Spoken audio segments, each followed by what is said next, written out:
কেলানি এত কেলানি কিসের? পরে পাঠাইছি কামে শেষ ফিরাবি। হ্যাঁ, পরে আমি পিরিত করতে পাঠাইছি। আবার আউকে দেহে রে কত বাসুরা। হ্যাঁ, কয়দিন ধরে কিন্তু লক্ষ্য করতেছি তোর কিন্তু মতি গতি ঠিক নাই। দে টাকা দে। টাকা নাই, সোহাগের সময় তো শুই শাল, তখন তো পিড়িতে শেষ তাই না, প্যাডে দুই গোটা মাল পড়ছে আর আসল রূপ বাইরে হয়ে গেছে না। আবার আসস না সিনালি করস।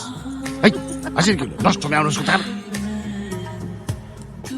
আমি নষ্ট 10 বছর বয়স থেকে শুইসা মুইসা খায়া এখন আমি নষ্ট না। বেশি কথা কইস না, বেশি কথা বলি তোরে কি করবা? মারবা? খাইতে দিবা না? আটকে রাখবা? এই ছবি তো পারো। টাকার লেগে ডাক্তার কাছে পাঠা, আমার এগুলো সহ্য হয়ে গেছে। তোমার মায়ের আমি খেতা পড়ি, আমি আর এখন এগুলো ভয় পাই না। কি তোরা তোর সব